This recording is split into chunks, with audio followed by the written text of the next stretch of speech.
দর্শক নিশ্চয়ই খেয়াল করেছেন, আমি শুরু থেকে বলে আসার চেষ্টা করছি, সাবেক রাষ্ট্রপতি অ্যাডভোকেট আব্দুল হামিদের দেশ ত্যাগ কিংবা সেলিনা হায়াৎ আইভীকে আটকের ঘটনা, একই দিনে যমুনার সামনে এনসিপি নেতাদের যে অবস্থান কর্মসূচি আওয়ামী লীগ নিষিদ্ধের দাবিতে, সব একই সূত্রে গাঁথা এবং এগুলো প্লট নির্মাণ করা সরকারের পক্ষ থেকেই। এটি সহজেই আমরা অনুমান করতে পারি। তাই একটা সহজ উদাহরণ দিই, যেখানে পুলিশের ব্যারিকেড ভেঙে সব ধরনের সভা সমাবেশ প্রধান উপদেষ্টার বাসভবনের সামনে করা নিষেধ এমন নির্দেশনা থাকা সত্ত্বেও পুলিশের ব্যারিকেড ভেঙে জাতীয় নাগরিক হামলায় অতিরিক্ত পুলিশ মোতায়েন করা হয়, সেনা সদস্য মোতায়েন করা হয়, কঠোর নিরাপত্তা ব্যবস্থা জোরদার করা হয়। সেখানে আবার তাদেরকে প্রচন্ড গরমের মধ্যে যেন কষ্ট না হয়, পানি ছিটানো হয়। কর্পোরেশনের যে স্প্রে ক্যানন মেশিনগুলো আছে সেখান থেকে পানি ছিটানো হয়। এগুলোর করার কি দরকার আছে? এসব নাটকের প্লট নির্মাণের তো দরকার নেই। এবং শুক্রবার যখন প্রচন্ড দাবদাহ গরমে যখন নেতা কর্মীরা যারা অবস্থান নিয়েছিলেন তারা অতিষ্ঠ হয়ে উঠলেন, তখন সিটি কর্পোরেশন থেকে সরকারের গিফট হিসেবে তাদেরকে পানি ছিটানোর ব্যবস্থা করা হলো, ঠান্ডা পানি। এবং তারপরে অনেক অসুস্থ হয়ে যাওয়ার মতো অবস্থা ছিল, তারা বেশ এমনই যোগাযোগ সরকারের। এর আগে আমরা দেখেছি যে গত 8 ফেব্রুয়ারি বঙ্গবন্ধু 32 নম্বরের ঐতিহাসিক বাড়িটি যখন বুলডোজার দিয়ে গুড়িয়ে দেওয়া হলো, তখন বুলডোজারটি কোথেকে এসেছিল? বুলডোজারটি ঠিক নয়, বুলডোজার গুলো সেগুলো তো সিটি কর্পোরেশন ছিল। সরকার এদিকে বলছিল যে না না, এগুলো আমরা করিনি।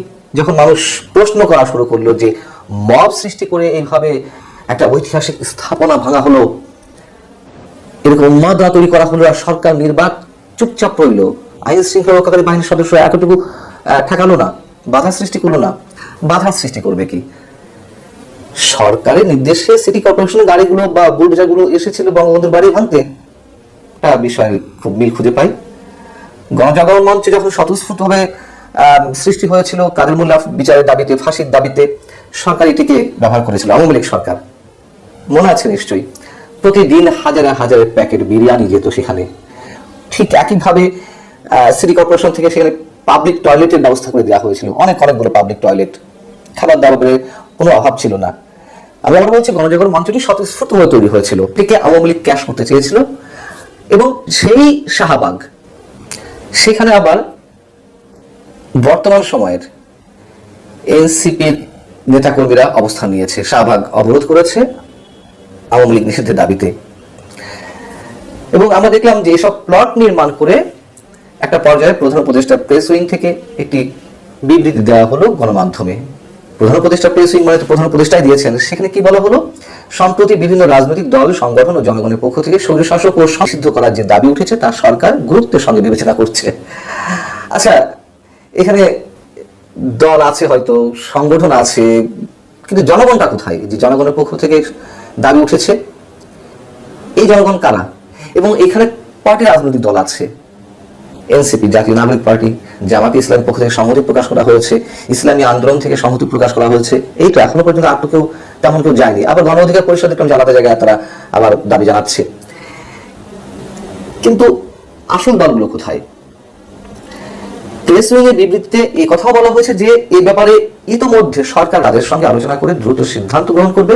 এক্ষেত্রে আওয়ামী লীগের নেতা ও সমর্থকদের সন্ত্রাসী কার্যক্রমের বিষয়ে জাতিসংঘের প্রতিবেদন সরকার বিবেচনায় রাখছে। সে পর্যন্ত সবাইকে ধৈর্য ধারণ করার আহ্বান জানাচ্ছে। বেশ ভালো কথা। বাংলাদেশে এই মুহূর্তে সবচেয়ে বড় রাজনৈতিক দল তো বিএনপি, জনপ্রিয়তার দিক থেকে বা যে কোনো জায়গা থেকে আমি যদি হিসেব করি, সেই বিএনপি তো আগে জানিয়ে রেখেছে তারা এইভাবে আওয়ামী লীগ নিষিদ্ধ করতে চায় না। এখন পরবর্তীতে এসে তারা কি বলে আমাদের দেখার বিষয়। জামাতে ইসলামীর কত শতাংশ মানুষের প্রতিনিধিত্ব করে? এনসিপি, জাতীয় নাগরিক পার্টি কত শতাংশ মানুষের প্রতিনিধিত্ব করে? কিংবা গণ অধিকার পরিষদ বা ইসলামী আন্দোলন